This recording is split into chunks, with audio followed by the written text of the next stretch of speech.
está del todo detallado en el video o en los videos que les mandé, sobre todo para aquellos que no pudieron estar. Y entonces, y si están hoy, que puedan escuchar este concepto o estos conceptos, y también para que queden grabados en los videos que ustedes van a obtener de esta clase del día de hoy. Yo les había comentado, y voy a tratar de ser breve, pero lo más explícito posible, les había comentado que la enfermedad aterosclerótica en general y o la coronaria en especial puede empezar desde edades muy tempranas de la vida. Y la evidencia más incipiente del inicio de esta enfermedad está en lo que se llama el depósito de grasa a través del espesor de la pared vascular, y la primera señal de la presencia de los depósitos de grasa es lo que se conoce como la estría de grasa, que es una señal muy incipiente de la presencia de este proceso de aterogénesis, que es el proceso fisiopatológico que produce la enfermedad aterosclerótica en general en todos los vasos sanguíneos del cuerpo y en especial a nivel coronario. Entonces, esta estría grasa puede que no produzca obstrucciones significativas a la luz del vaso y por consiguiente puede que no produzca afectación del flujo sanguíneo coronario, específicamente en lo que estamos hablando. Y estos pacientes de edades tempranas, niño, adolescente, adulto joven, pueden estar desarrollando el proceso fisiopatológico de la aterogénesis, pero sin presentar ningún síntoma sugerente de la enfermedad, o pudieran tener lo que se conoce como la fase o la forma subclínica de la enfermedad. Y esta forma subclínica puede durar años hasta entrada a la edad adulta, cuando pueden empezar a aparecer manifestaciones clínicas sugerentes de la enfermedad. Pero mientras tanto, desde la niñez, mientras el paciente está creciendo, avanzando en edad, puede que no tenga ningún síntoma y por consiguiente, esta sería o formaría parte de lo que se conoce como la forma subclínica o asintomática de la enfermedad. La enfermedad existe, se está desarrollando, está en evolución, pero el paciente en esa fase de la enfermedad no tiene síntomas y el curso es completamente subclínico. Y también quiero decir aquí que el patrón de ausencia de síntomas a lo largo de todos los años, que es un patrón que se mantiene constantemente, es un patrón que sugiere estabilidad porque ese patrón no se ha modificado.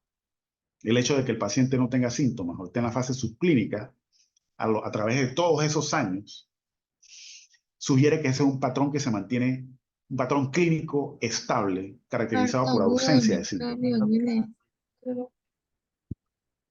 Por otro lado, cuando pueden pasar Y ay, eh, cada vez unas peor, semanas, loco. doctora Fu, si es tan amable, puede bajar o silenciar su micrófono. Se lo voy a agradecer. Gracias. Como le decía, pueden pasar en forma insidiosa, pueden empezar a aparecer síntomas clínicos sugerentes de la enfermedad que no sean interpretados por el paciente. Y de repente pueden pasar 8 semanas o más hasta que el paciente empieza a considerar la posibilidad de que algo está pasando, y lo nota porque cuando hace un nivel determinado de esfuerzo, empieza a notar los síntomas. Y entonces esa aparición de síntomas asociados a actividad física o a un nivel de actividad física determinado que produzca dolor torácico precordial opresivo, irradiado a cuello, mandíbula, brazo izquierdo, hombro, brazo izquierdo, mano, hacia el quinto, cuarto y o tercer dedo de la mano derecha, o de la mano izquierda, perdón, que hace que el paciente suspenda la actividad física que está haciendo y tome un reposo. Eso, y que con el reposo se alivie la sintomatología, Entonces, ya toda esa información que el paciente empieza a recopilar y que le manifiesta a usted en la historia clínica y que en la evolución tiene por lo menos 8 semanas, con un patrón de presentación de la enfermedad completamente predecible, un patrón de presentación de síntomas predecibles y sugerentes de angina de pecho, pero con un patrón predecible. Entonces ya a partir de ese momento estamos entrando en la fase sintomática o la fase clínica de la enfermedad, en la cual hay síntomas anginosos con un patrón predecible de aparición, un patrón predecible de duración del dolor anginoso, un patrón predecible del desencadenante o el gatillante de la aparición de los síntomas, un patrón predecible de la duración del episodio de angina, un patrón predecible de cómo se alivia la angina de pecho. Entonces, en ese momento, el paciente con ese patrón predecible que no se modifica a través del tiempo y que ya tiene un tiempo determinado de evolución, sugiere pues que el paciente está en la fase sintomática o clínica de la enfermedad con un patrón predecible que traduce eso, que tenga una forma de presentación estable de la enfermedad. Entonces, ese sería el segundo grupo de pacientes con síntomas y con un patrón predecible de la enfermedad. O sea que ambos grupos, el que no tiene síntomas a lo largo de los años y el que tiene síntomas con un gatillante predecible, con una intensidad, duración de los síntomas predecible, con una forma de alivio después de hacer tal o cual cosa que sería tomar reposo, sería el segundo grupo de pacientes con la forma de presentación de la enfermedad estable y que a su vez por el tiempo de evolución en ambos casos sugerirían la forma de presentación crónica de la enfermedad aterosclerótica o de la enfermedad coronaria, ¿no? Dicho esto, le estamos presentando a ustedes un grupo grande de pacientes en los cuales pueden excursar con la enfermedad en su forma estable o en su forma estable y crónica de la enfermedad. Por otro lado, cuando esa forma estable de la enfermedad pierde su patrón predecible, pierde la estabilidad de esa presentación de la enfermedad. ¿Y cómo la pierde? Cambiando el patrón predecible.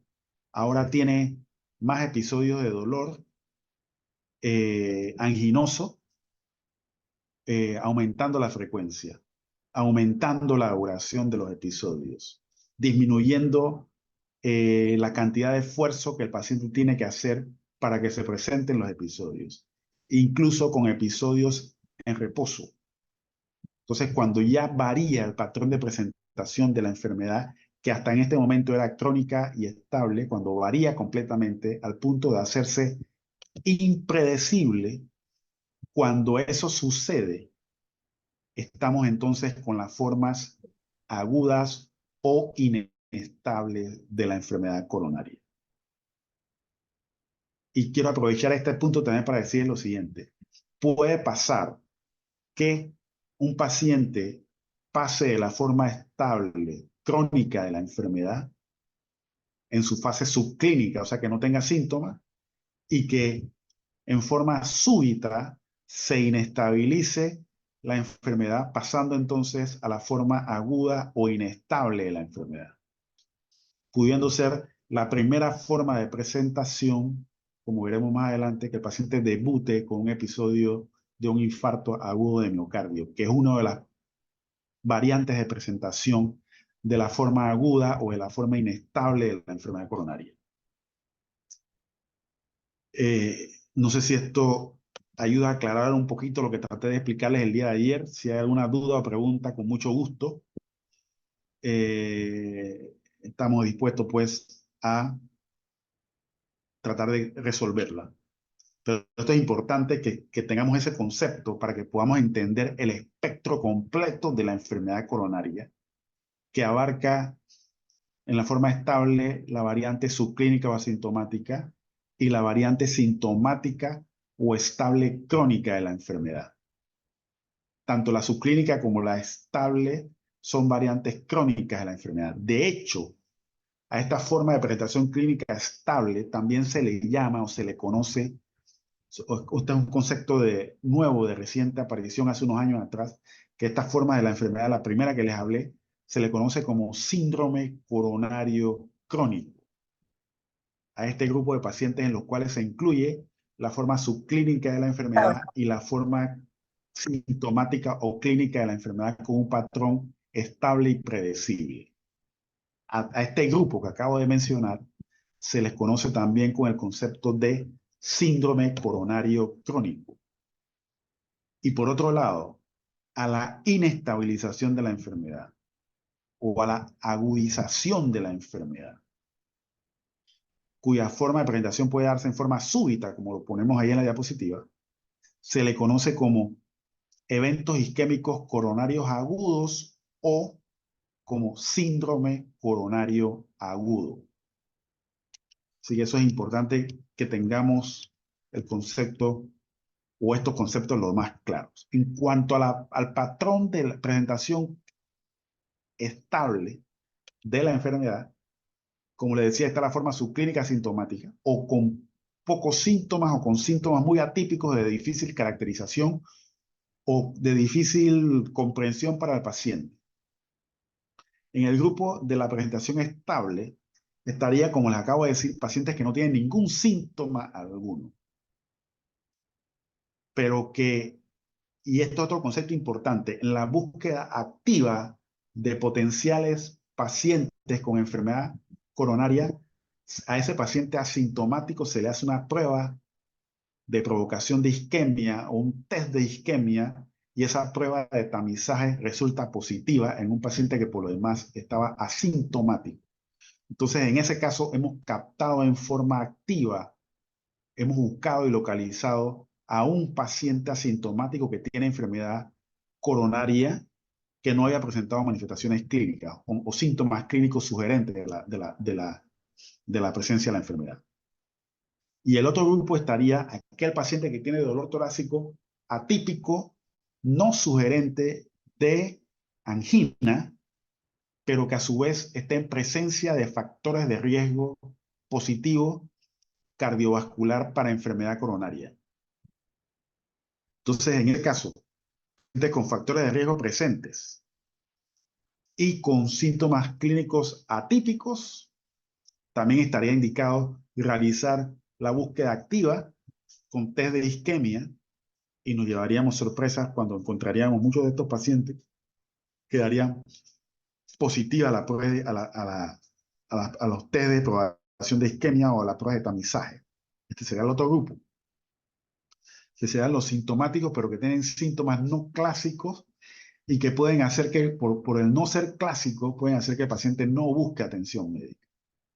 Pero cuando llegan por alguna razón y usted los capta y le hace la historia, y en el interrogatorio usted encuentra que hay factores de riesgo coronario positivos, entonces ese dolor torácico atípico toma valor, y en la búsqueda activa de potenciales pacientes de enfermedad coronaria se le hacen las pruebas que dan o confirman el diagnóstico de que el paciente también tiene enfermedad coronaria con una presentación atípica. En otras palabras, lo que estamos buscando, más que la punta del iceberg, estamos buscando toda la forma de presentación, incluyendo aquel paciente que puede cursar con síntomas clínicos atípicos o solapados, o que tiran al desvío y que pudieran dar origen a pensar en otros diagnósticos, otras enfermedades. Eso es importante. Y aquí hay otro tema. Dentro de esa búsqueda activa de pacientes con potencial presencia de enfermedad coronaria y que puedan estar en la fase subclínica o asintomática de la enfermedad, aquí hay una alianza estratégica que debiera formarse entre la Sociedad de Cardiología y la Sociedad de Pediatría. Pareciera que no hubiera relación alguna, porque lo clásico es pensar que la enfermedad coronaria es una enfermedad de adultos, una enfermedad de ancianos, una enfermedad de viejo. Pero si usted maneja todos los conceptos de la fisiopatología de la enfermedad se puede dar cuenta que la enfermedad pudiera debutar a edades mayores, a edades adultas, pero se origina o empieza desde la niñez. Entonces, si usted en la niñez, los pediatras hicieran búsqueda activa de pacientes que puedan tener enfermedad coronaria a través de pruebas de tamizaje sencillas, como por ejemplo búsqueda de hipercolesterolemia en pacientes de la población pediátrica, al usted encontrar pacientes pediátricos con hipercolesterolemia, una de las posibilidades a buscar es que ese paciente tenga hipercolesterolemia familiar que está mediada o se transmite genéticamente, ¿no? Que es un trastorno genético y que se transmite, como ven ahí, por defecto a nivel del cromosoma 19. Esto ha sido ya estudiado desde el punto de vista genético, y en este defecto cromosómico, el cuerpo es incapaz de eliminar la lipoproteína de baja densidad, que son casualmente el colesterol malo, que es el que se deposita en el espesor de la pared vascular de los vasos sanguíneos. Y esto, al no tener forma de eliminarlo, va a provocar un nivel alto de colesterol LDL en la sangre de ese niño, de ese paciente pediátrico. Entonces,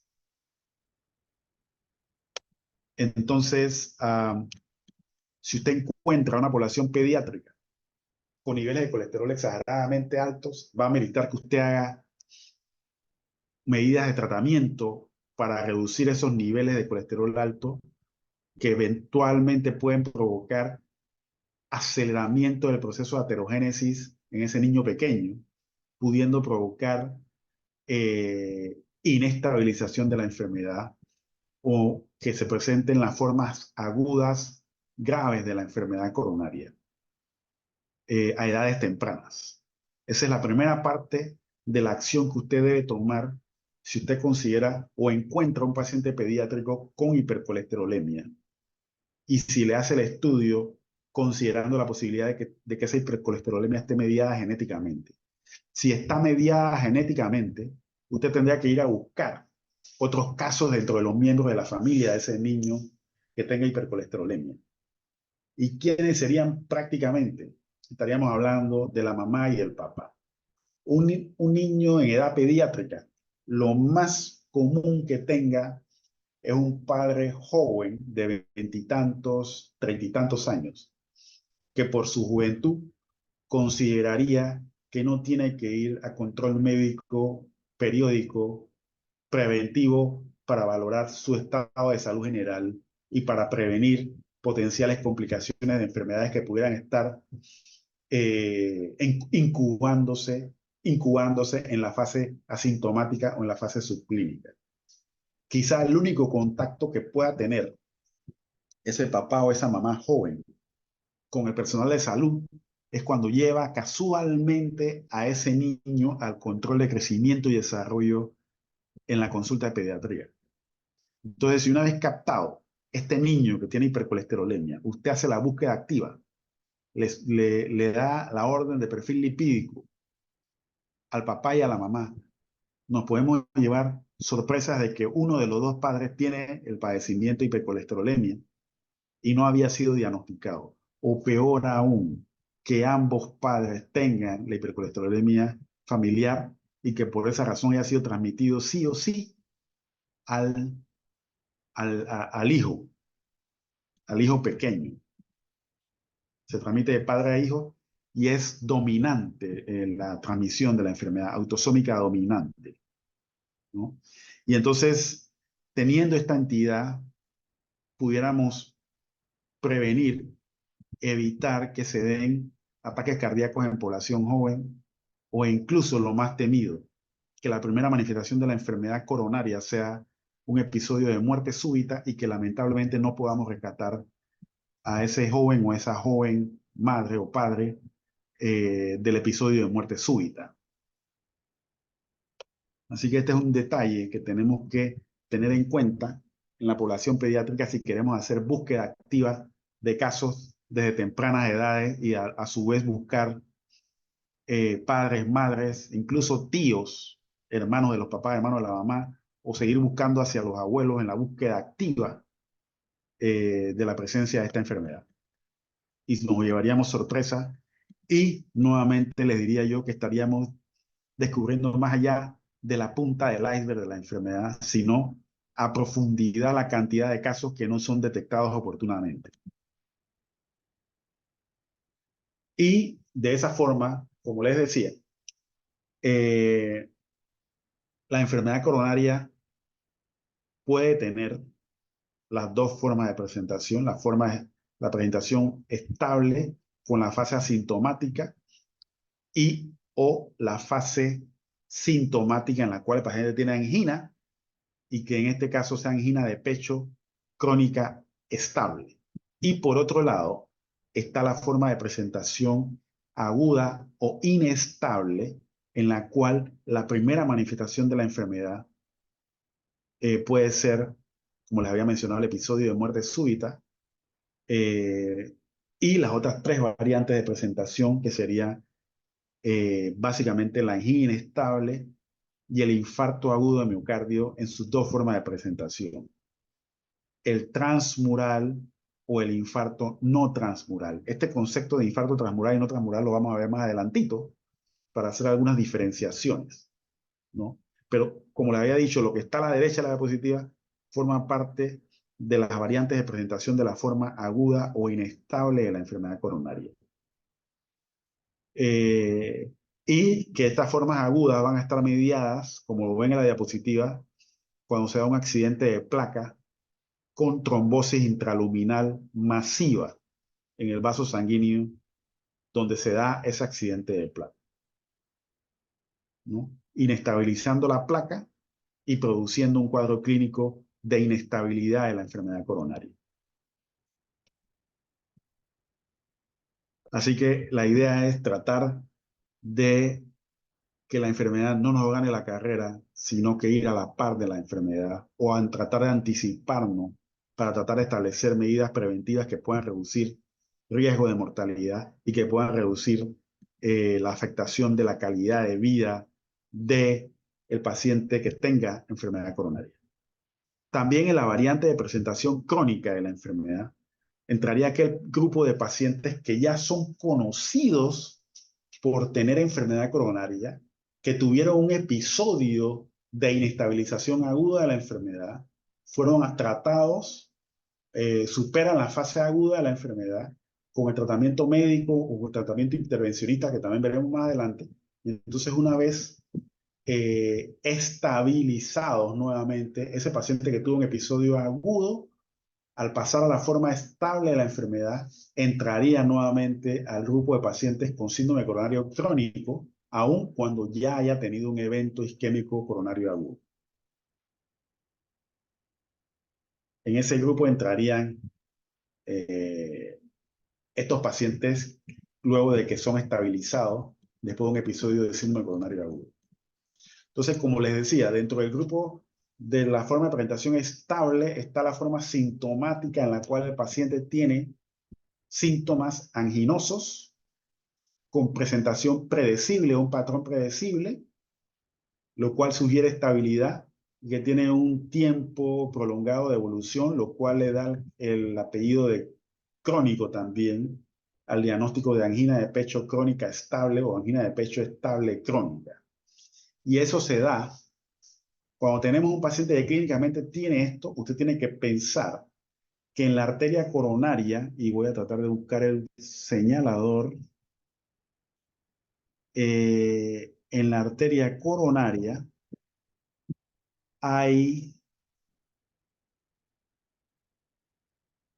si esta es la arteria coronaria en todo su espesor, espero que puedan ver mi señalador, hay un punto donde se da una estrechez de la luz del vaso o reducción de la luz del vaso.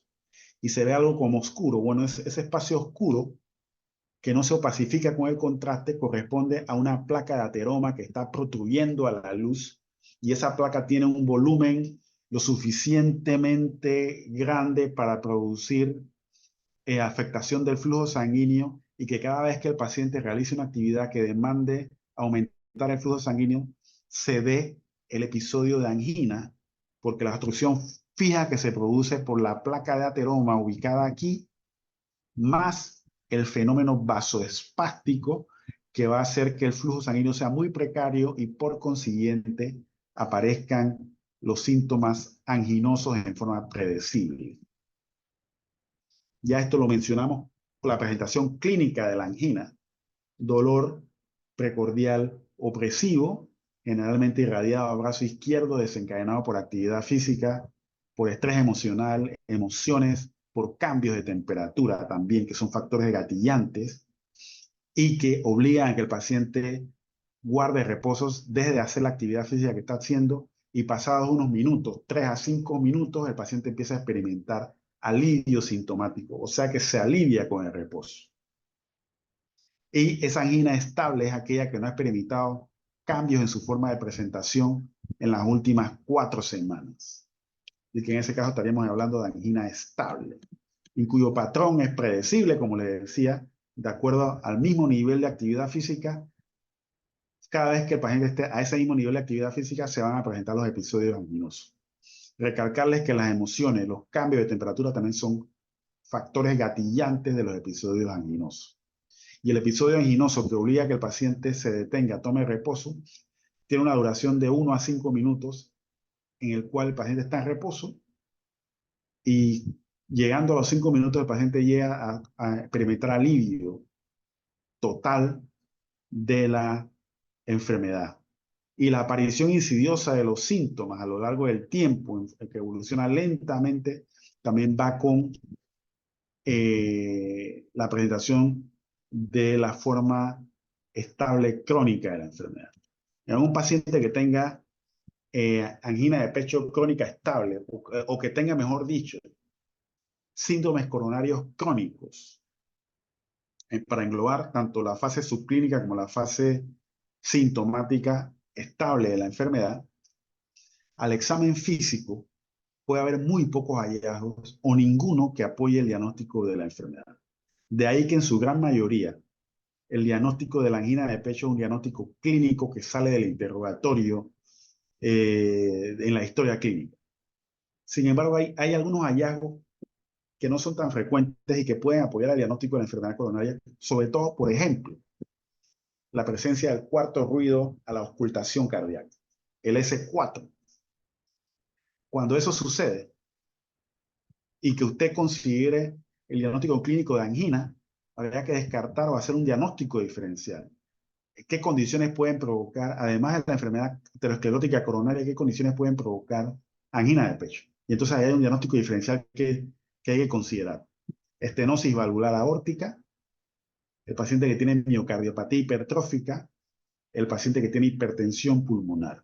Esas son 3 entidades que usted tendrá que diferenciar de todo paciente que tiene síntomas sugerentes de angina, además de la enfermedad aterosclerótica coronaria.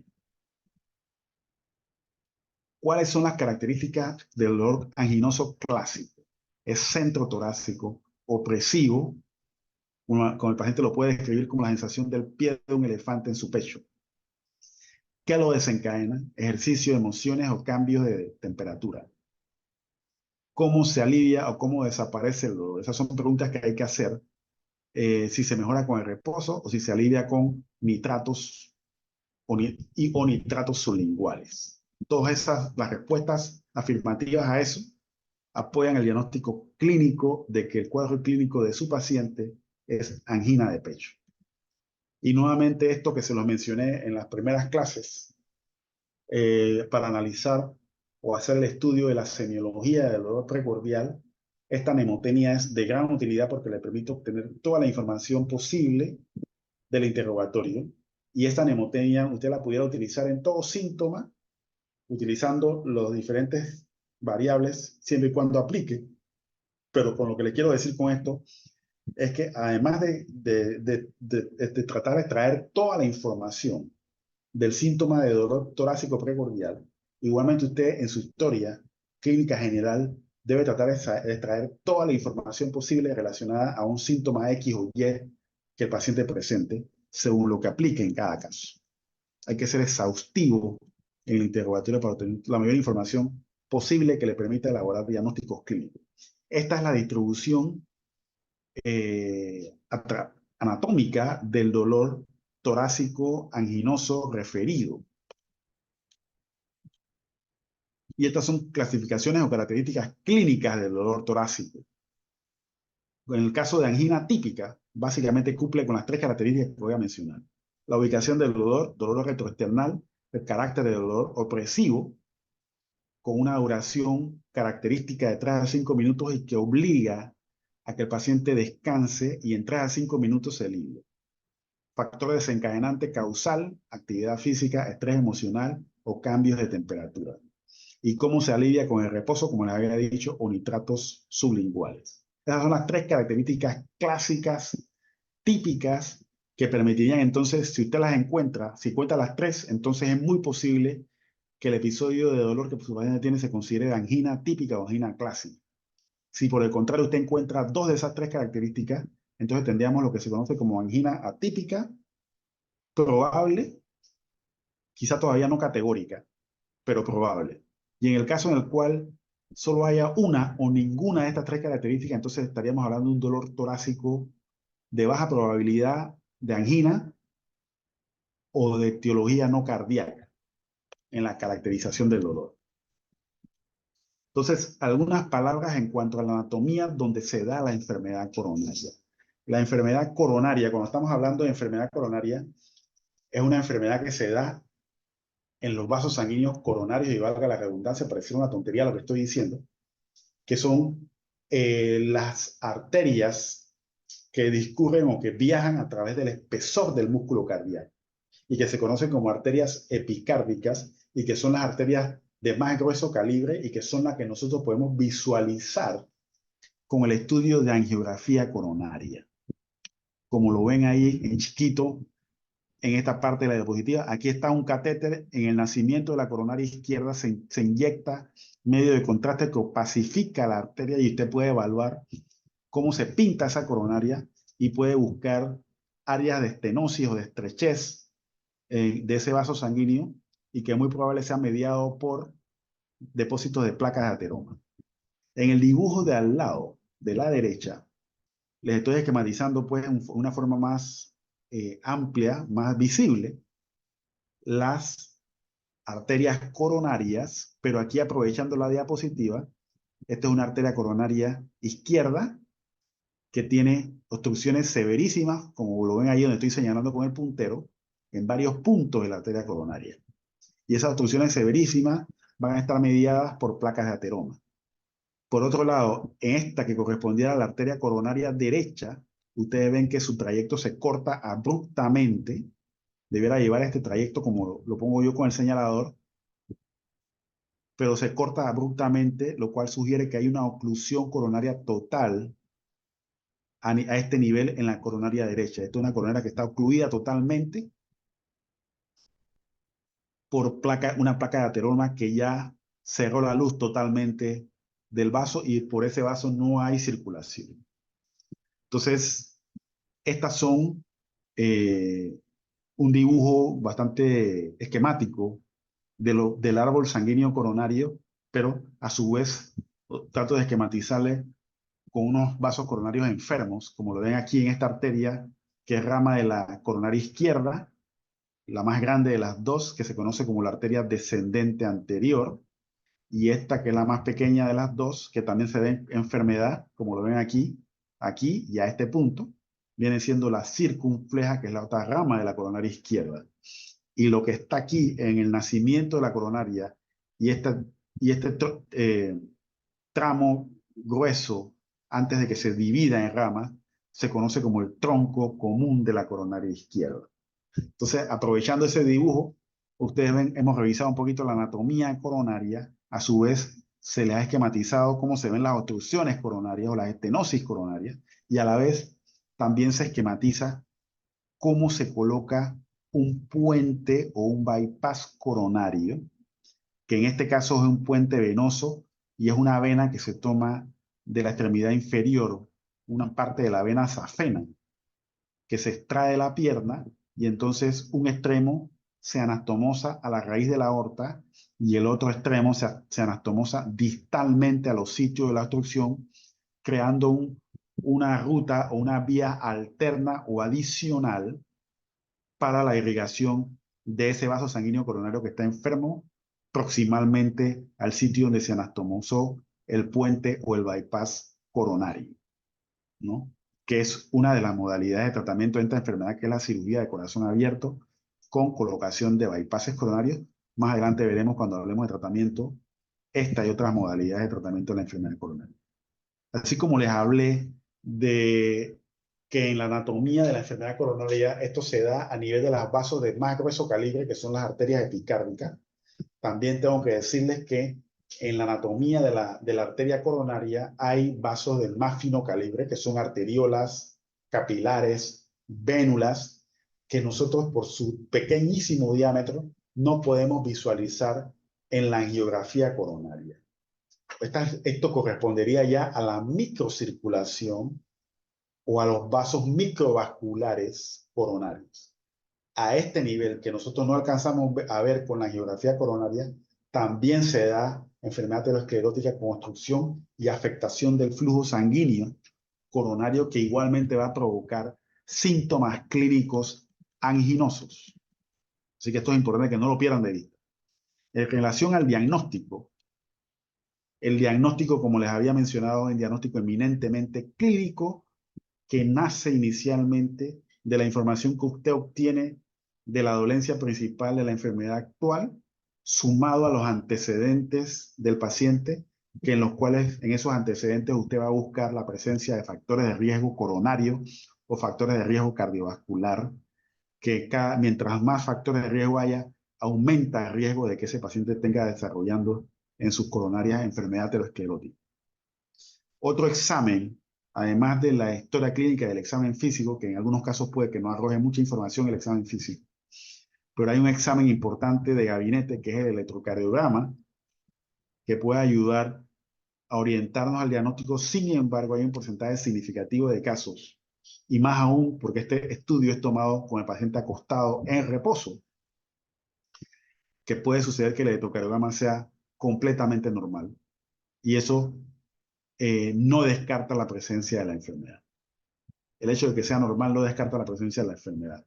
Si está anormal o está alterado el electrocardiograma, apoyaría el diagnóstico, pero si es normal, no la descarta. Y si hay evidencia clínica que apoye, entonces el hecho de que el electro sea normal no descarta el diagnóstico de angina de pecho. Les recuerdo que es tomado de reposo y con el paciente acostado.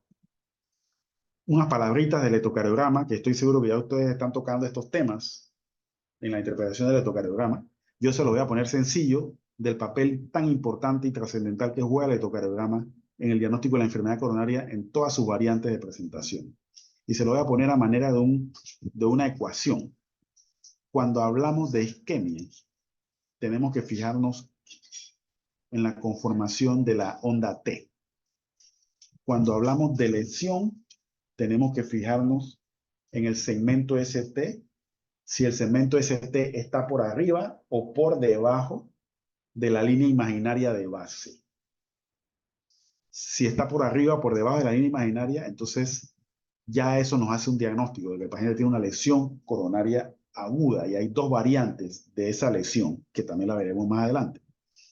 Si el paciente tiene la presencia de ondas Q con algunas características importantes, como por ejemplo una onda Q profunda, ancha, abigarrada, cuya profundidad equivalga a 25% de la altura de la onda R que precede en el complejo QRS, y que usted pueda ver esas ondas Q en dos derivaciones contiguas. Y ese es un concepto que también vamos a analizar o a repasar, y espero que lo hayan revisado en la clase de electrocardiografía. Cuando tenemos esas ondas Q presentes en dos derivaciones contiguas, ahí tenemos también el diagnóstico electrocardiográfico de que el paciente tiene un área de necrosis o de infarto de miocardio. Entonces, nuevamente, enfatizarles que la angina de pecho estable, crónica, es una entidad cuyo diagnóstico es eminentemente clínico, y que el diagnóstico electrocardiográfico o el electrocardiograma puede ser completamente normal y no tener elementos que apoyen al diagnóstico. Pero si hay clínicas sugerentes, síntomas, helianóticos se mantienen. Entonces, dentro de las cosas que también podemos hacer, una vez que estamos concluyendo que el paciente tiene angina de pecho, es la categorización de la severidad de dicha angina en cuanto a la limitación o a la reducción de la capacidad para tolerar actividad física del paciente. Si el paciente puede realizar actividad física de grandes esfuerzos y es ahí donde el paciente tiene molestias anginosas, entonces pudiéramos categorizar como que esa es una angina de grandes esfuerzos. Y en la clasificación de la Sociedad Canadiense de Cardiología, esa angina de grandes esfuerzos se categorizaría como angina grado 1.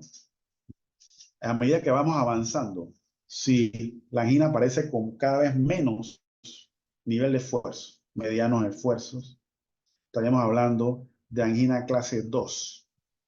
Si ya se empieza a afectar la tolerancia a la actividades de la vida diaria, como son moverse dentro de la casa, vestirse, bañarse, ya estaríamos hablando entonces de que esa es una angina de medianos a mínimos esfuerzos prácticamente.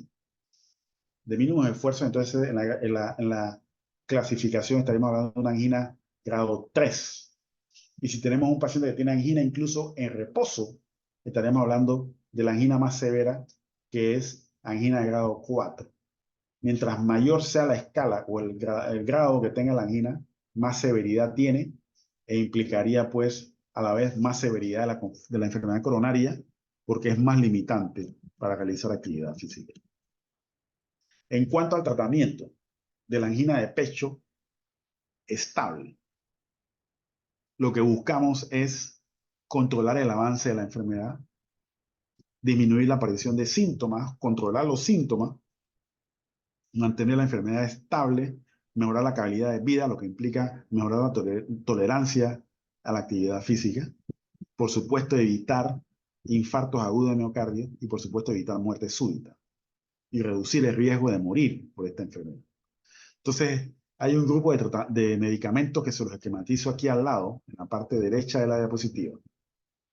Cuando se usan en conjunto, logramos alcanzar todos los objetivos del lado izquierdo de la diapositiva. Y paso a mencionárselos. Por ejemplo, el beta bloqueador tiene la propiedad de que reduce el trabajo cardíaco, reduce el consumo de oxígeno y por ese mecanismo puede ayudar a estabilizar la enfermedad y a favorecer o estabilizar la enfermedad. Los calcio antagonistas de acción central, como por ejemplo verapamilo, acción central a nivel cardíaco, verapamilo, diltiazem. Estos calcio antagonistas también tienen efecto para disminuir el trabajo cardíaco y además tienen un efecto antiespasmódico, con lo cual estos medicamentos calcio antagonistas tipo diltiazem, verapamilo tienen el beneficio de controlar el componente vasoespasmódico de la enfermedad coronaria y por consiguiente pueden ser utilizados en aquella condición en la cual prevalezca el espasmo coronario como gatillante de los síntomas. Los nitratos, la nitroglicerina, el isosorbide, también tienen la propiedad de vasodilatar los vasos sanguíneos, pero sin afectar la frecuencia cardíaca como lo afectan los calcio antagonistas. Entonces, contraindicaciones para el uso de betabloqueadores y calcio antagonistas sería aquel paciente que tiene alguna alteración de la conducción aurículo-ventricular o que tenga algún tipo de bloqueo aurículo-ventricular. Y la otra contraindicación específica de los betabloqueadores es aquel paciente que tenga antecedente de asma bronquial. En esos casos estaría contraindicado el betabloqueador. Entonces, como ya vimos en la fisiopatología, que tenemos depósitos de lípidos en el espesor de la pared del vaso sanguíneo, al usted dar estatinas, está reduciendo los LDL, que son las lipoproteínas de baja densidad que llevan el colesterol malo, por decirlo de alguna forma. Al usted disminuir eso, va a disminuir la cantidad de LDL que se va a depositar en el espesor de los vasos. Por consiguiente, va a evitar que la placa de ateroma crezca. Por otro lado, con lo cual va a enlentecer el proceso de la enfermedad coronaria y en alguna medida usted va a conseguir el objetivo de estabilizar y reducir el riesgo de un infarto también. Y el otro mecanismo que tienen las estatinas es que detienen el proceso inflamatorio de la aterogénesis. Como yo les había dicho en la definición de aterogénesis, la aterogénesis se podía definir, las 150 páginas del libro de patología se podía definir en 4 o 5 palabras. Proceso inflamatorio crónico sistémico. Entonces las estatinas tienen un efecto antiinflamatorio, con lo cual bloquean este proceso de aterogénesis y a su vez van a estabilizar las placas de ateroma y al estabilizarlas se reduce el riesgo de que estas placas se rompan y al romperse o que se tornen inestables las placas. Ojo, estoy hablando de placas inestables, que cuando se rompan o se inestabilicen las placas, también se inestabilice clínicamente la enfermedad. Son dos cosas distintas. Ojo con eso. Y al inestabilizarse, al impedir que se inestabilice la placa y que no se den las formas inestables de la enfermedad, estamos reduciendo el riesgo de complicaciones, el riesgo de muerte y estamos mejorando el pronóstico de vida de ese paciente. Lo otro que debemos darle, como por último y no menos importante, son los antiagregantes plaquetarios que van a reducir la adhesión y agregación plaquetaria y que a su vez va a reducirse la activación de la cascada de coagulación por ese mecanismo antiagregante y antiagregante plaquetario sobre todo. Así que como ustedes ven, si usted conoce la fisiopatología de la enfermedad, el tratamiento fluye fácilmente porque es fácilmente deducible y fácilmente retenible en su mente el tratamiento en esta entidad de la enfermedad coronaria crónica estable. Además de los medicamentos que le estoy mencionando, que son los medicamentos clásicos que se utilizan en el tratamiento de la enfermedad crónica estable, también hay otros medicamentos que actúan a nivel del metabolismo celular, como por ejemplo estaría la trimetazidina,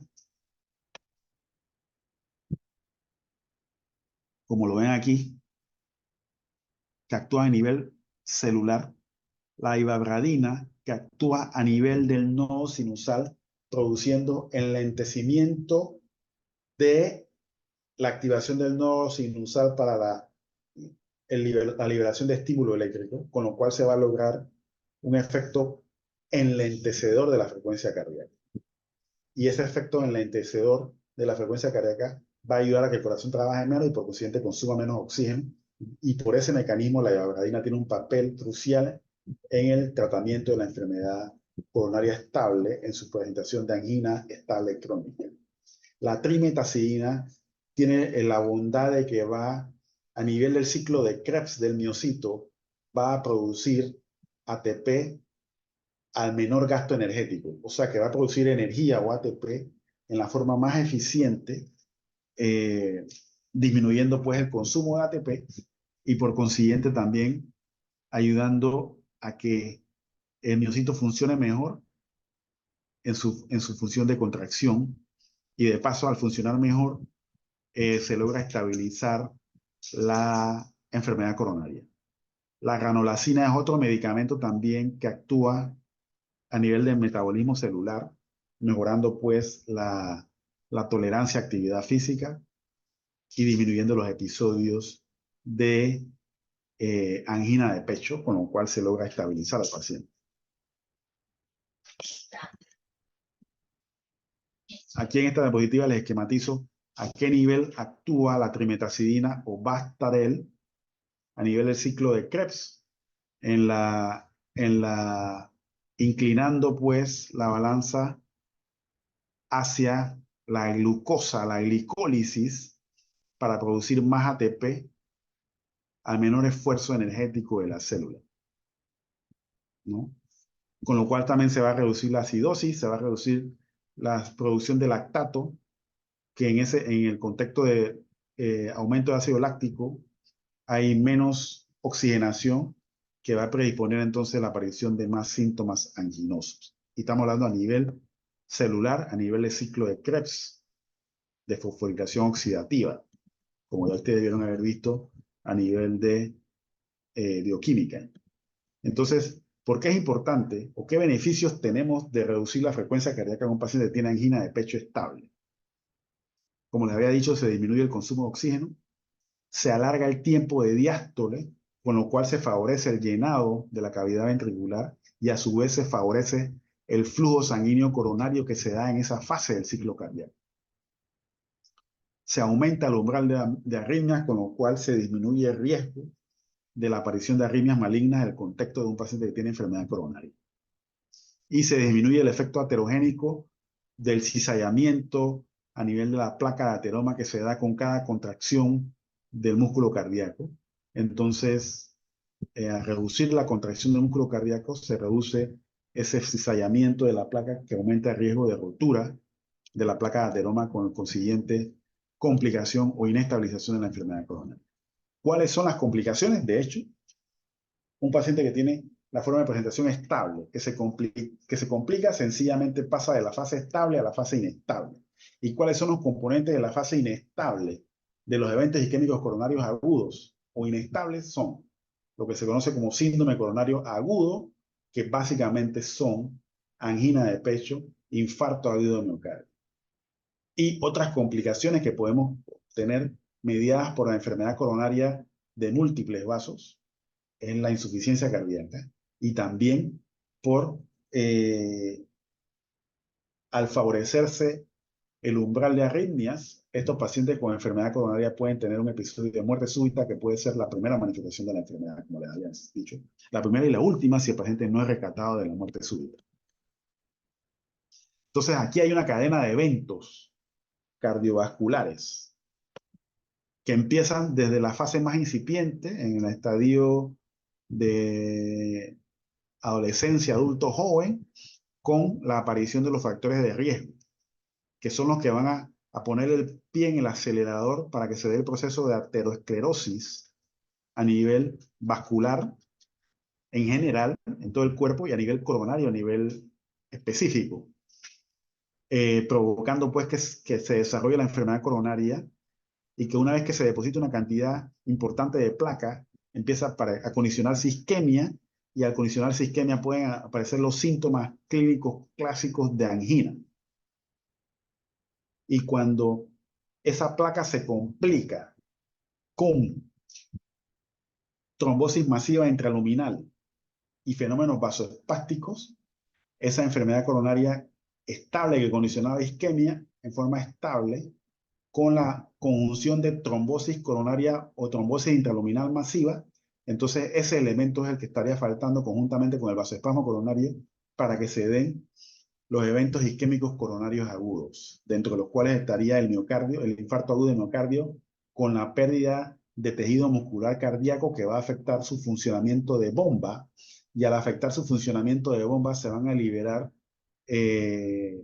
o activar sistemas neurohormonales tratando de compensar o ayudar a que ese corazón bombee la sangre con lo poco que queda de bomba. Y esa activación neurohormonal, que es un mecanismo compensatorio, también es un mecanismo tóxico que va a afectar el tejido muscular cardíaco, que va a condicionar que ese paciente vaya desarrollando gradual y paulatinamente crecimiento cardíaco con fallo de bomba y cayendo en lo que se conoce como insuficiencia cardíaca. Y una vez que ya estamos en insuficiencia cardíaca, estamos en uno de los estadios más avanzados de cualquier enfermedad cardíaca. De ahí a la falla cardíaca refractaria o la falla cardíaca terminal hay un paso en la evolución de la enfermedad que finalmente va a concluir en la muerte del paciente por ese mecanismo.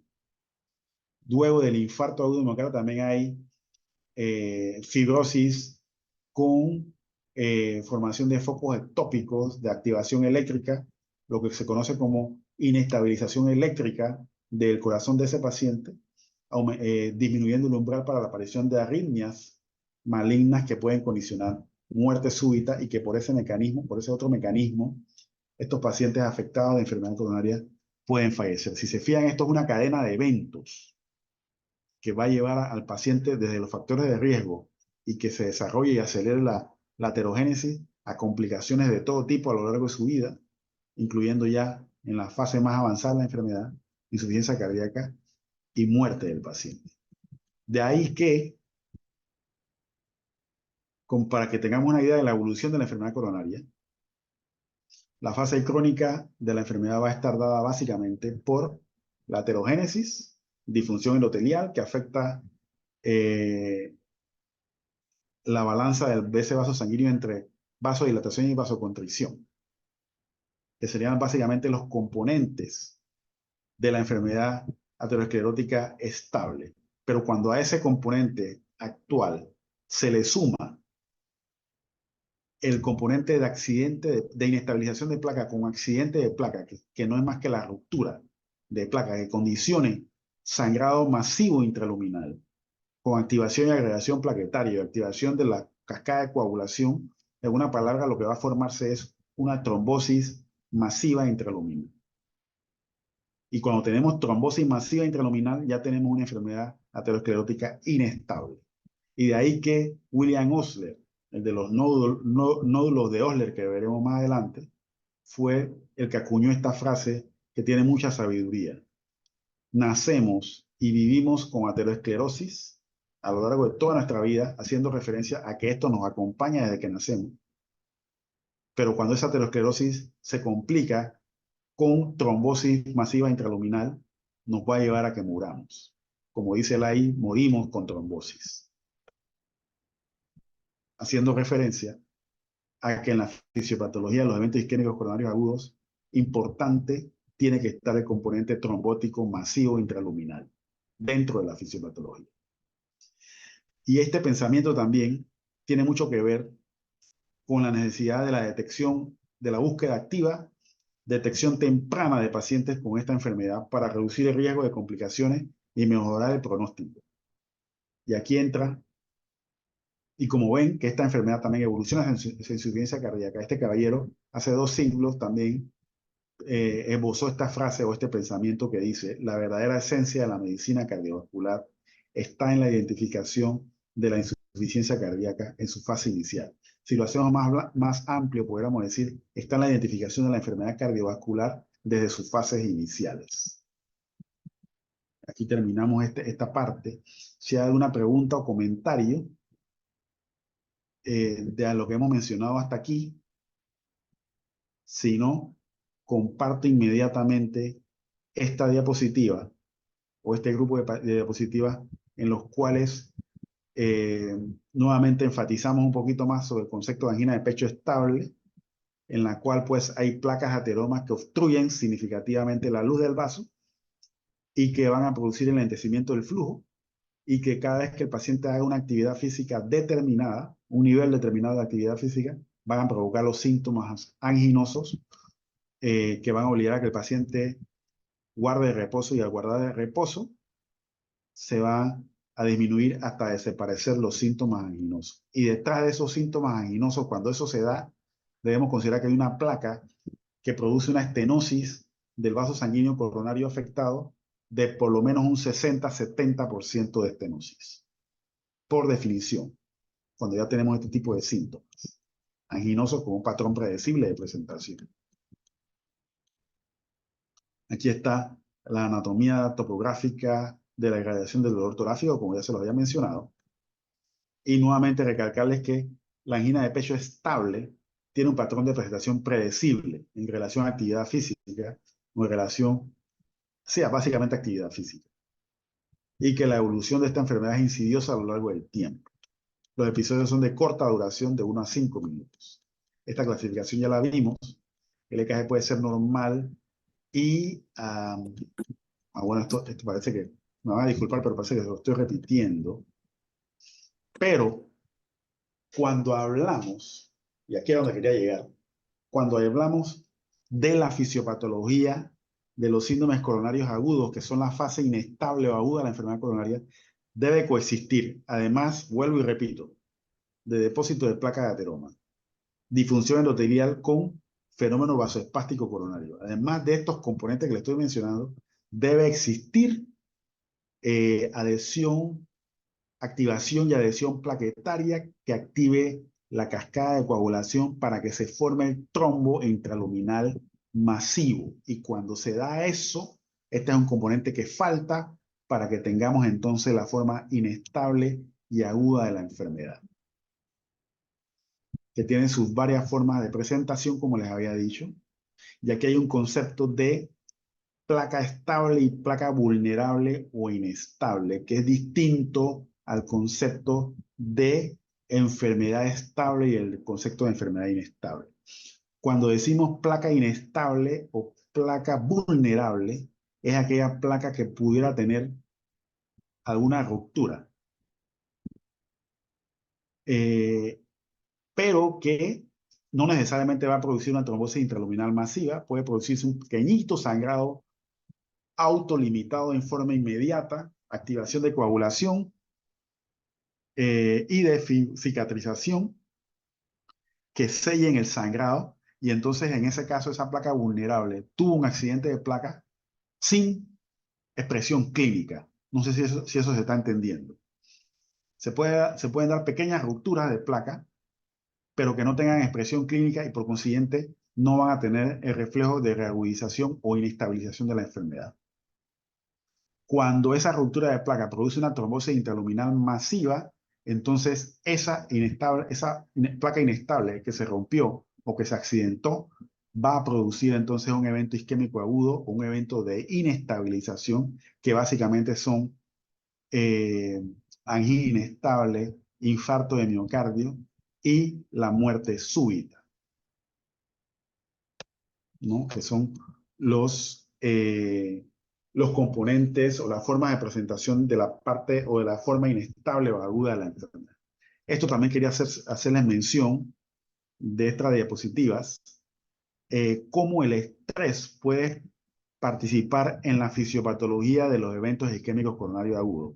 Esta diapositiva no sé muy bien, pero trata de esquematizar cómo el estrés agudo produce estimulación a nivel del sistema nervioso simpático, produciendo liberación de catecolaminas que van a actuar a diferentes niveles. Por ejemplo, a nivel del músculo cardíaco y del corazón en general, produciendo aumento de la frecuencia cardíaca, taquicardia, aumento del consumo de oxígeno, aumento de presión arterial, con lo cual aumenta la demanda o la necesidad de sangre y de nutrientes y de oxígeno en ese corazón. La vasoconstricción que se va a producir por efecto de la catecolamina va a producir disminución del flujo sanguíneo y va a producir disminución del aporte. Y por ese mecanismo vamos a tener déficit de aporte versus demanda, lo cual va a condicionar a isquemia. Y una vez que se presenta la isquemia, la representación clínica de la isquemia es el dolor anginoso, ¿no? Así que por ese mecanismo se van a desencadenar eventos coronarios. El otro mecanismo es que la catecolamina va a producir inestabilización eléctrica, disminuyendo el umbral con el cual puedan aparecer arritmias. Y que por ese mecanismo el paciente puede tener un evento coronario agudo cuya presentación sea un episodio de muerte súbita por una arritmia maligna. A nivel del endotelio vascular y de la pared vascular, estas catecolaminas van a estimular afectando más la función endotelial, produciendo más daño o más lesión del endotelio y por consiguiente van a producirse más vasoespasmo coronario y a nivel de las placas se va a provocar que esas placas sean más vulnerables para romperse y tener accidentes de placa. Así que lo que estoy tratando de demostrarles es cómo el estrés puede acelerar el proceso de aterogénesis y no solo acelerarlo, sino complicarlo con las formas inestables de la enfermedad. Al igual que la descarga de catecolamina a nivel hematológico tiene un efecto que favorece la agregación plaquetaria y la activación plaquetaria y también va a tener un efecto de que va a producir hemoconcentración y también va a producirse activación de la cascada de coagulación, por lo cual vamos a estar en un estado protrombótico. El estrés va a condicionar un estado protrombótico, que es un ingrediente importantísimo para que se den las trombosis intraluminales, que son las que complican en forma aguda a la enfermedad coronaria. Ya les mencioné las formas de presentación o las variantes de presentación de los síndromes coronarios agudos, y ahí falta por mencionar la muerte súbita de arritmia en el contexto de un paciente que tiene una arritmia maligna, y que esa puede ser la primera forma y única forma de presentación de la enfermedad. Si hablamos un poco de ya de las formas agudas o inestables de la enfermedad coronaria, una de las cuales tenemos que mencionar o estudiar sería la contraparte de la angina estable, que sería la angina inestable. En este grupo, en este contexto de esta enfermedad o de esta forma de presentación, lo que vamos a tener es un paciente en el cual el patrón predecible de la angina estable ya se perdió, con lo cual se hace inestable la angina. ¿Y cuáles son las características del patrón impredecible o de la pérdida del patrón predecible? El aumento de frecuencia de los episodios anginosos, el aumento en la duración de los episodios anginosos, el aumento en la intensidad de los dolores anginosos y la presencia de dolores anginosos incluso en reposo. Esto se puede dar sin que llegue a producirse un infarto con muerte celular o necrosis celular. De ahí que la angina inestable se le conoce o se le conocía como angina preinfarto o síndrome intermedio, para hacer referencia a que esta entidad o esta forma de presentación de la enfermedad coronaria se encuentra a mitad de camino entre la angina de pecho estable y a mitad de camino entre el infarto de miocardio. Vuelvo y les repito, en la angina inestable lo que tenemos es aceleración de los síntomas isquémicos, con más episodios anginosos, con más intensidad de los episodios, con más duración de los episodios anginosos, incluso presentando episodios en reposo. Entonces, cuando se pierde el patrón predecible y usted lo logra determinar en el interrogatorio, usted clínicamente puede hacer el diagnóstico de angina inestable. Y también tenemos angina inestable, aquella angina de reciente comienzo que aparece en las últimas 2 semanas antes de cumplir el mes, y que hace que un paciente, por lo demás asintomático, de la fase subclínica pase a la fase clínica de la enfermedad. Pero en este contexto, en que los síntomas son de evolución aguda, de corto tiempo de duración, de 0 síntomas a la aparición de síntomas anginosos, en corto tiempo nos etiquetaría el diagnóstico de que el paciente tiene una angina de reciente comienzo, como también se los había mencionado en la clase anterior, pero que quiero que ahora quede grabado y que también tengan acceso al concepto los que no pudieron escuchar ayer. La angina de reciente comienzo, por tener un corto tiempo de evolución, menos de un mes de evolución, esta angina de reciente comienzo, en la cual el patrón de presentación cambia de 0 síntomas a síntomas anginosos, se considera en estricto rigor como una angina inestable, porque no sabemos hacia dónde va a continuar. A inestabilizarse más todavía y llegar a un evento isquémico coronario agudo, o a estabilizarse y llegar a formar entonces a que el paciente entre en lo que se conoce angina de pecho crónica estable una vez que demos el tratamiento. Como no sabemos hacia dónde va esa angina de reciente comienzo, usted debe catalogarla o considerarla como una forma de angina inestable, porque no sabemos si va a continuar estando inestable o si vamos a lograr estabilizarlo. Y que es el concepto de angina de reciente comienzo. En cuanto a la fisiopatología de la angina inestable, es similar a lo que ya les expliqué de la fisiopatología de los eventos isquémicos coronarios agudos. Hay aterogénesis o placas ateroma en la luz de un vaso sanguíneo. Esa placa se rompe, se hace vulnerable y se rompe, tiene accidente de placa. Sangra, el sangrado intraluminal masivo produce activación y agregación plaquetaria con activación de la cascada de coagulación, con la formación de un trombo intraluminal masivo que puede ocluir casi total la luz del vaso. Y como no llega a ocluir casi total, hay algo de flujo todavía, lo cual permitiría que el tejido muscular que depende de ese vaso sanguíneo no llegue a necrosarse o a infartarse. Se mantenga viable todavía. por ese mecanismo, porque la oclusión no es total para condicionar pues, el flujo cero en esa arteria. El otro mecanismo que puede darse es que sea un trombo grandote que ocluya la arteria en forma total, pero que sea móvil y al moverse ejerza lo que se conoce como un efecto de válvula y que permita que intermitentemente haya flujo sanguíneo a través de ese vaso sanguíneo en el cual hay un trombo importante. Y a través de estos dos mecanismos se pudiera evitar a que la angina inestable,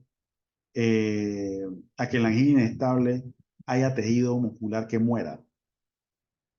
De ahí que en la angina inestable los marcadores de necrosis miocárdica son negativos porque no hay muerte celular, porque no hay necrosis, no hay infarto.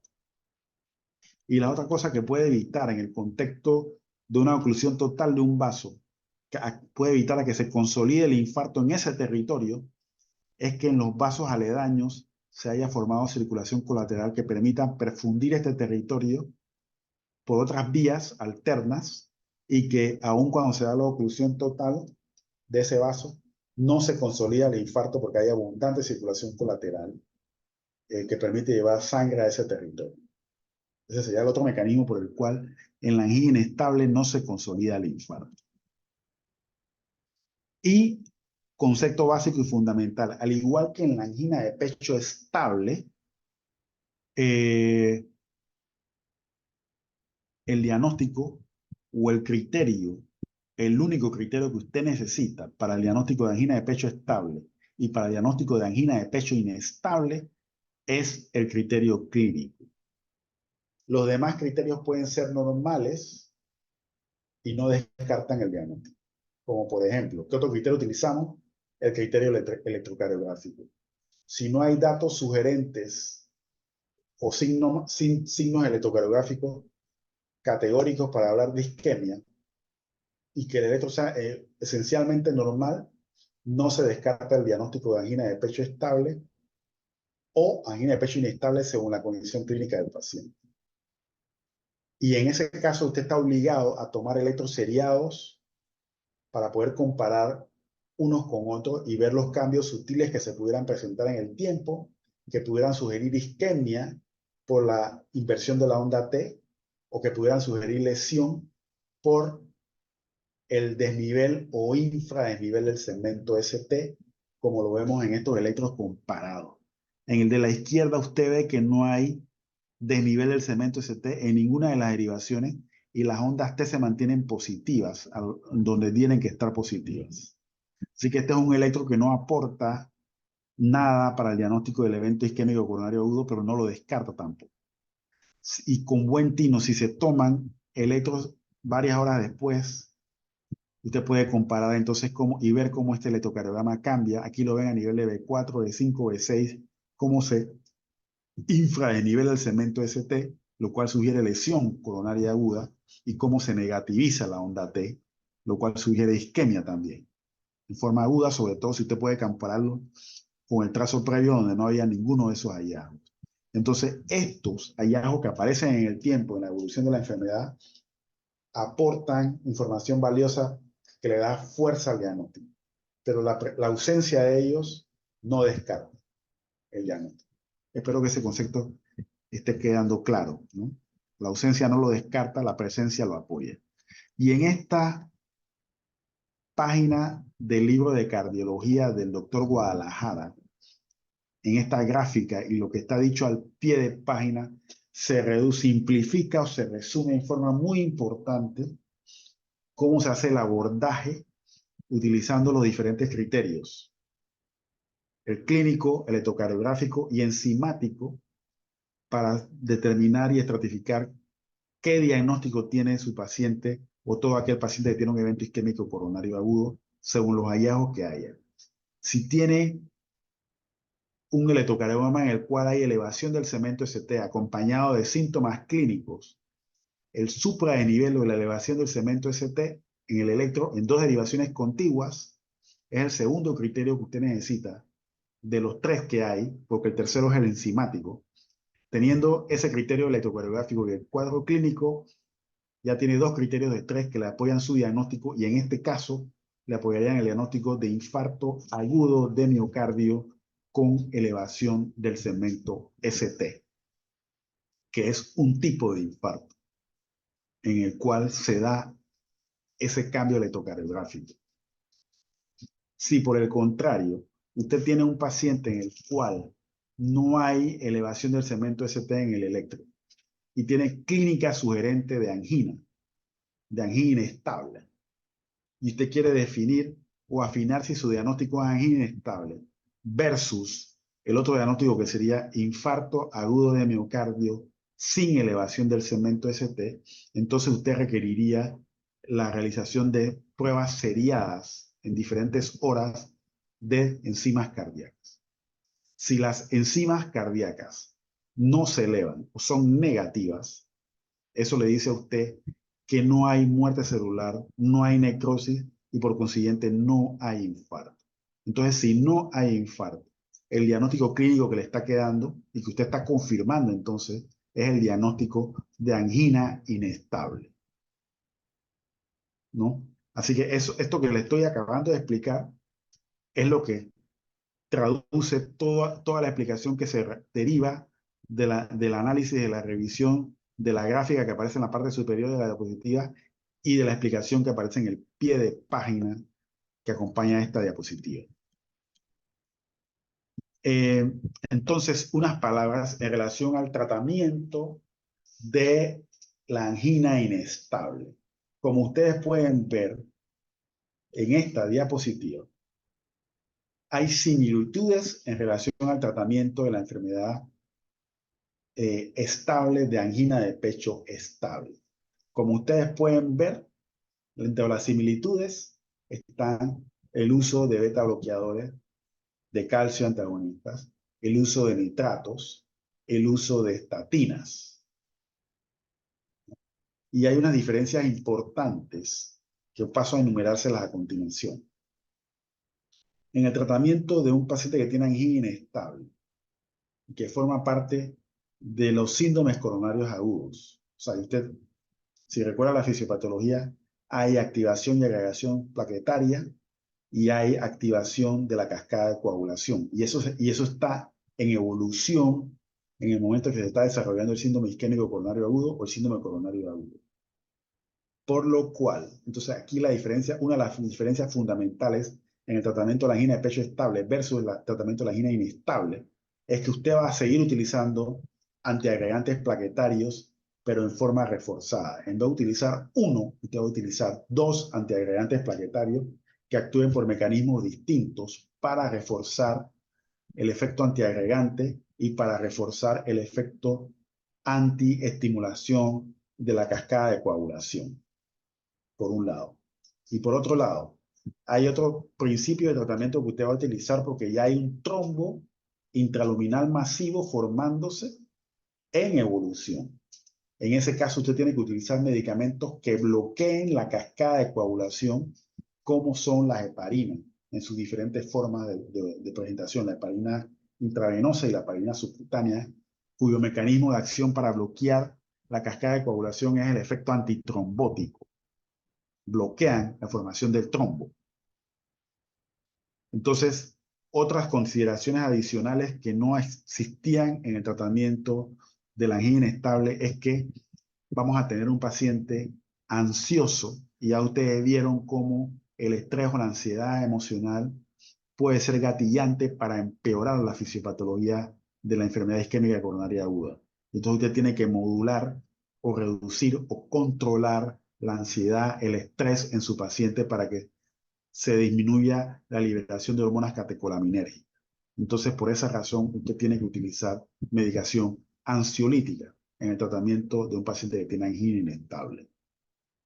¿Qué otra cosa sucede? Por el estrés agudo del evento isquémico coronario agudo, hay propensión a lo que se conoce como la formación de úlceras gástricas de estrés. Entonces, en ese contexto, usted estaría obligado a dar protectores de la mucosa gástrica para reducir el riesgo de las úlceras gástricas por estrés que van a producir sangrado gastrointestinal y que nos convertirían en catástrofe la condición clínica del paciente, porque al tener sangrado activo en el tubo digestivo usted se ve obligado a suspender el tratamiento antitrombótico y el tratamiento antiagregante plaquetario dual. Por consiguiente, por ese mecanismo, al usted verse obligado a suspenderlo, lo que va a pasar es que va a seguir el proceso fisiopatológico del evento isquémico coronario agudo sin freno alguno. Así que por esa razón es supremamente importante reducir el riesgo de úlceras gástricas por estrés y el riesgo potencial de sangrado gastrointestinal mediado por ese mecanismo. Y lo otro por lo cual hay que proteger la mucosa gástrica es que en este contexto de la situación clínica del paciente usted tiene que usar aspirina. Y la aspirina, como ustedes saben de su clase de farmacología, la aspirina eh, produce irritación gástrica y puede producir la aparición de enfermedad ulceropéptica, con gastritis erosiva y sangrado gástrico por la irritación local que produce la aspirina a nivel del estómago. Así que esa es otra razón por la cual usted tiene que dar protectores de la mucosa, porque está obligado a utilizar aspirina como parte del tratamiento antiagregante dual de la angina inestable o del síndrome coronario agudo. Ahora, en ese contexto, les había dicho yo, usted inicialmente cataloga a su paciente como angina inestable. Le empieza este tratamiento que estoy mostrándoles en esta diapositiva. Usted empieza a hacer electroseriados que no son diagnósticos, no tienen criterios diagnósticos para diagnóstico de infarto. Entonces le queda hacer marcadores enzimáticos seriados para buscar a través de ese marcador si hay necrosis miocárdica. ¿Qué pasa? Si las primeras enzimas son negativas y a las 12, 14, 16 horas empiezan a aparecer elevación de los marcadores de necrosis, con lo cual su diagnóstico de angina inestable cambia al diagnóstico de infarto agudo sin elevación del segmento ST. Entonces, alguien por aquí pudiera estar preguntándose, y yo voy a elevar la pregunta al público, a la audiencia, en el sentido de que pasaron 12 horas para que usted diagnosticara infarto agudo sin elevación del segmento ST. Entonces, al pasar 12 horas, ese infarto se quedó sin tratamiento, se nos fue el diagnóstico. ¿Qué podemos hacer, doctor, para evitar que ese diagnóstico no se nos vaya y perdamos 12 horas de tratamiento por estar tratando angina inestable y resultó ser que era un infarto agudo de miocardio? ¿Qué piensan ustedes de este comentario, de esta pregunta que les acabo de hacer? ¿Algún voluntario que quiera opinar?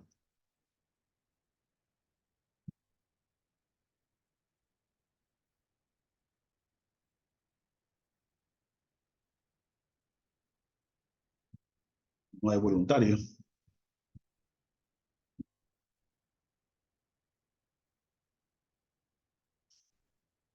No hay voluntarios. Bueno, en vista de que no hay voluntarios, la respuesta es muy sencilla.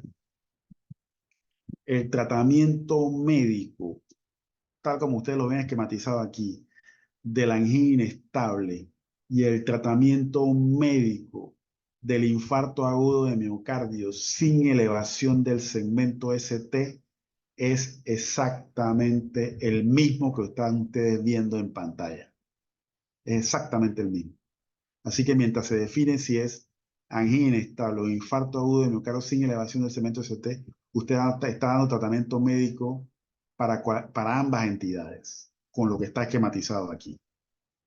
Así que ese es un concepto también importante que me interesa que también lo estén manejando ustedes en el contexto de los síndromes coronarios agudos, entre angina inestable y el infarto agudo de miocardio sin elevación del segmento ST.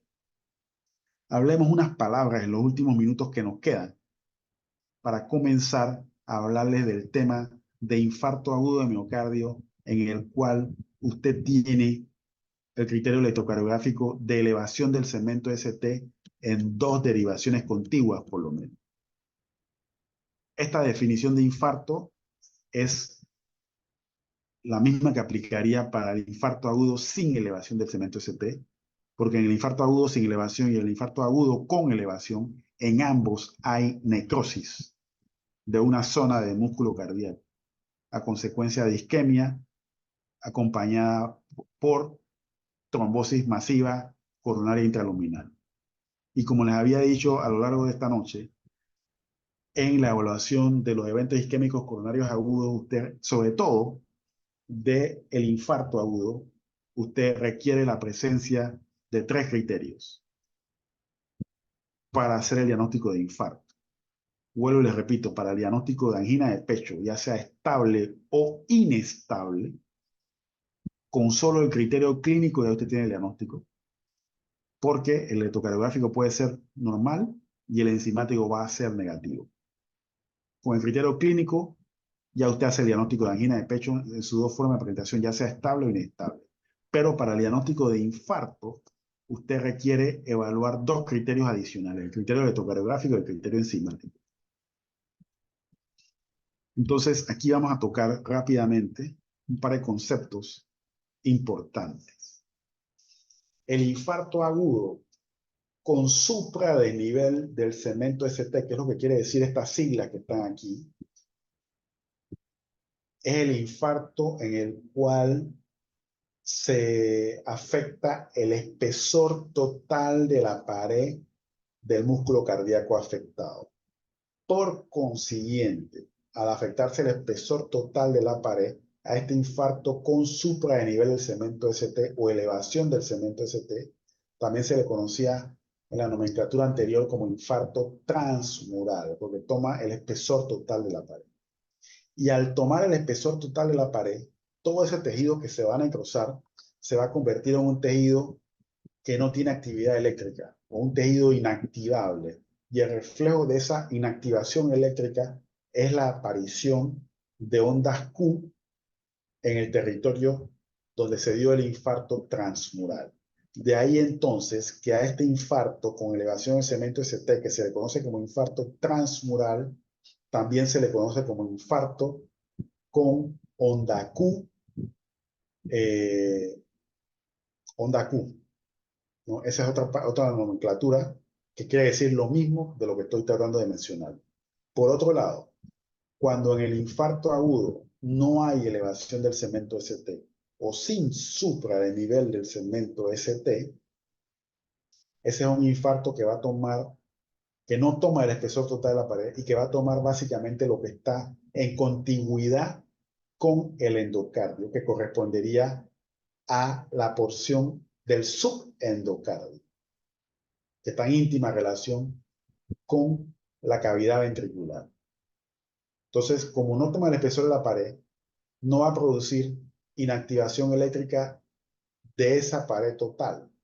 Por consiguiente, este infarto también se le conoce como infarto agudo sin supranivel de segmento ST o no transmural o subendocárdico, ubicando anatómicamente el sitio donde se dio el infarto en el subendocardio.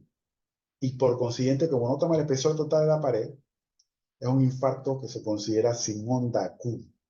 Todas estas son nomenclaturas o denominaciones de ambos conceptos y que quiero que lo vayan conociendo desde ahora por si acaso leen algún libro un poquito anticuado o antiguo donde se utilicen estas nomenclaturas, no se pierdan ustedes.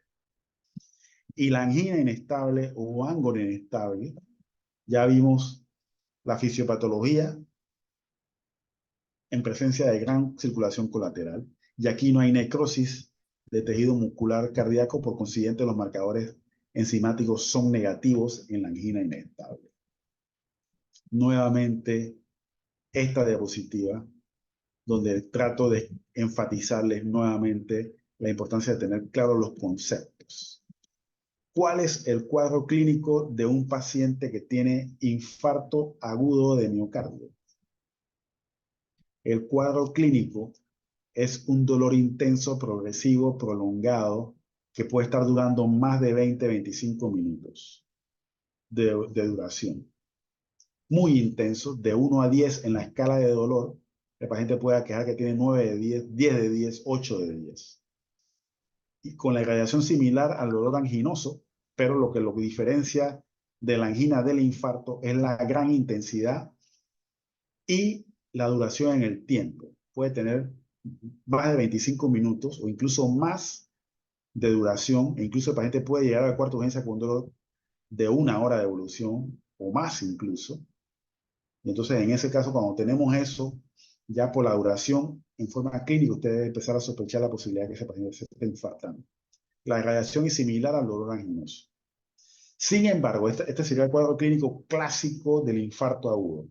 Pero hay casi 1 a 2 pacientes de cada 10 que pueden cursar con un infarto agudo de miocardio sin dolor o con un dolor no clásico, no típico, en el contexto de varias situaciones. Por ejemplo, si el paciente es diabético, la neuropatía diabética afecta las terminaciones dolorosas y puede hacer que la intensidad de dolor se sienta disminuida o no se sienta dolor por la neuropatía diabética. Así que eso hay que tenerlo en cuenta. Los otros grupos de pacientes que pueden tener presentaciones bizarras, solapadas del cuadro clínico de infarto son los ancianos y también las damas. En los ancianos los síntomas pueden ser muy sutiles o inexistentes y el paciente puede debutar con un infarto agudo, pero con la punta del iceberg, donde lo que se ve floridamente es la complicación del infarto. Y podemos ver, por ejemplo, que el paciente tenga síntomas sugerentes de insuficiencia cardíaca y que detrás de la insuficiencia cardíaca haya un infarto en evolución y que esté condicionando fallo de bomba de la insuficiencia cardíaca. El paciente puede estar confuso, síntomas que pueden tirar al desvío completamente, o que venga con palpitaciones. Un paciente anciano, ojo, que es una población de riesgo de tener infarto. Entonces, como le decía, puede venir enmascarado con síntomas sugerentes de la complicación del infarto.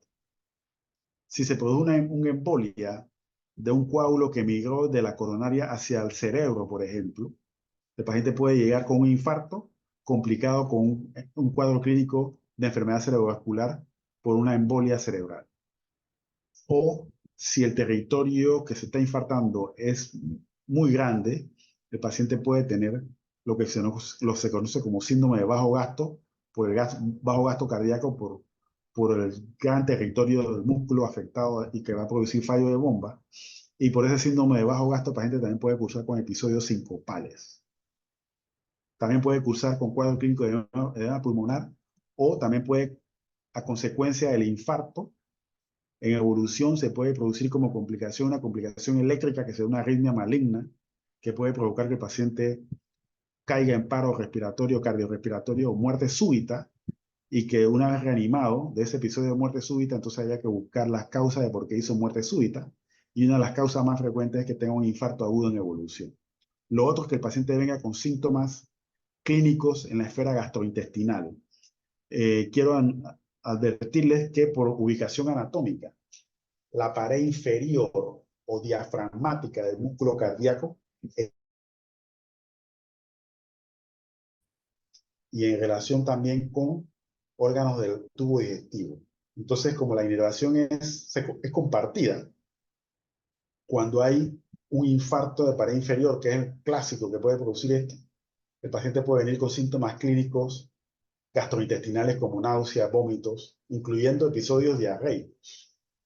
Ojo con eso. Entonces, en cuanto a la extensión del infarto, no quiero que menosprecien el infarto que sea de poca extensión, sea un pequeño, que por ser pequeño no va a producir complicaciones mecánicas de fallo de bomba, sí potencialmente puede producir complicaciones eléctricas con arritmias malignas que puedan matar al paciente por muerte súbita. Así que ese infartito, entre comillas, de poca extensión, también tiene la potencialidad de matar al paciente por muerte súbita arrítmica. En la medida que la cantidad de volumen de tejido muscular cardíaco aumente, en esa misma medida van a empezar a darse complicaciones mecánicas por fallo de bomba. Y lo clásico, cuando está tomado el 25% del tejido muscular cardíaco, ya el paciente va a tener clínica sugerente de insuficiencia cardíaca. Y cuando se toma casi la mitad del músculo cardíaco, 40% más, entonces ese paciente puede llegar al cuarto de urgencia en shock de etiología cardiogénica por un infarto agudo masivo del miocardio. Y esto es importante que lo tengamos. Recordar que cuando se está dando el infarto en evolución, sobre todo caracterizado por elevación de cemento ST, que va a tomar el espesor total de la pared, como lo ven en esta diapositiva. Hay una zona, la zona más central es la zona que se va a necrosar, y hacia la periferia va a haber una zona isquémica y una zona lesionada, como lo ven ahí. Y esa es la zona que usted va a tener que hacer todo lo necesario y actuar rápidamente para tratar de rescatarla y evitar que se muera y que forme parte de la necrosis del infarto agudo de miocardio. De ahí que en el infarto con elevación del cemento ST, el tiempo vale oro. Cada minuto significa pérdida de tejido muscular cardíaco, por lo cual usted tiene que actuar en forma rápida para el diagnóstico y a su vez en forma rápida para el tratamiento, que el tratamiento básicamente es la permeabilización o el destape de la arteria coronaria ocluida.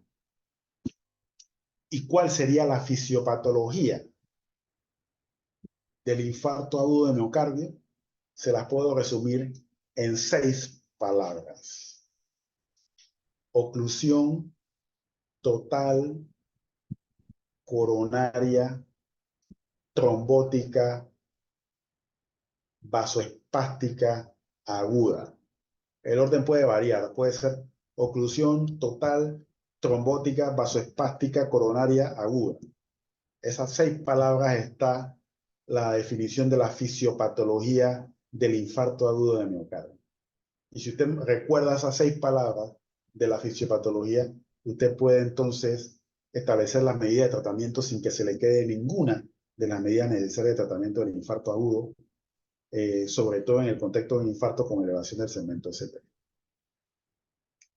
¿Hay alguna pregunta o comentario hasta aquí? Si no hay preguntas o comentarios hasta aquí, voy a utilizar esta última diapositiva y vamos a parar aquí, porque aquí quiero que vean los marcadores enzimáticos o las enzimas, las diferentes clases de enzimas cardíacas que se utilizan para la evaluación del infarto agudo. Aquí tienen diferentes tiempos de aparición, duración de los niveles elevados y diferentes tiempos en los cuales disminuyen hasta desaparecer. Por ejemplo, la mioglobina, que es la que está en color amarillo, es el marcador enzimático que aparece más temprano en la evolución de un infarto agudo, dura poco elevada y rápidamente disminuye hasta desaparecer. En cuestión de horas, desaparece. Así que es el primer marcador que se eleva y a su vez dura poco y es el primero en desaparecer. Así que la mioglobina nos sirve en el contexto de un infarto agudo de pocas horas de evolución. En ese grupo también está la enzima CPK, la CPK total y la CPK-MB. Aquí en la diapositiva la CPK total no aparece, pero aparece la CPK-MB, cuyo comportamiento de ambas es similar. Estas enzimas se elevan en las primeras horas del infarto, alcanzando, digamos, los picos de elevación o los niveles más elevados alrededor de las 12 a 24 horas de evolución del inicio de los síntomas, y empezando a descender aproximadamente a las 36 horas de evolución y cayendo ya hasta por debajo de los niveles en que son detectables. Así que, sabiendo este tiempo de evolución de la CPK-MB, le va a permitir utilizarla en el contexto de un infarto agudo de horas de evolución. Por último están las troponinas. Las troponinas, que son marcadores muy específicos de necrosis miocárdica, demoran más tiempo en elevarse en el transcurso del evento agudo del infarto. Aparecen más tardíamente, pero duran más tiempo elevadas, como lo ven en la diapositiva. Duran días elevadas, desapareciendo casi al quinto o sexto día de evolución del inicio de los síntomas. Entonces, la troponina, por esa característica de la curva, de la duración de la curva, le va a permitir ser utilizada cuando usted quiera saber si lo que sucedió 3, 4, 5 días antes a que usted atienda al paciente fue un infarto, pidiéndole la troponina, porque si fue un infarto lo que se dio hace 3, 4 días, esa troponina todavía va a persistir elevada. Sin embargo, la CPK total, la CPK-MB, al desaparecer a las 24 o 36 horas, a los 3, 4 días, ese valor de la CPK-MB y la CPK total va a estar negativo, lo cual no quiere decir que no se haya dado un infarto, sino que sencillamente ya se dio el lavado encima. Y peor aún con la hemoglobina. Si usted pide hemoglobina para ver lo que sucedió 3 días antes, ese valor puede que salga completamente negativo, y porque ya se lavó la hemoglobina, no quiere decir que el hecho de que salga negativo descarta el diagnóstico, sino por el poco tiempo de duración de la elevación de dichas enzimas. Así que esto es importante saberlo para saber qué enzima cardíaca usted va a pedirle a un paciente dependiendo del tiempo de evolución de los síntomas y que le permita ayudar a esclarecer si hubo o no hubo infarto agudo de miocardio. Dicho esto, hasta aquí, no sé si hay alguna pregunta o comentario de lo que estamos hablando en relación al infarto agudo con elevación del segmento ST. ¿Alguna pregunta o comentario hasta aquí?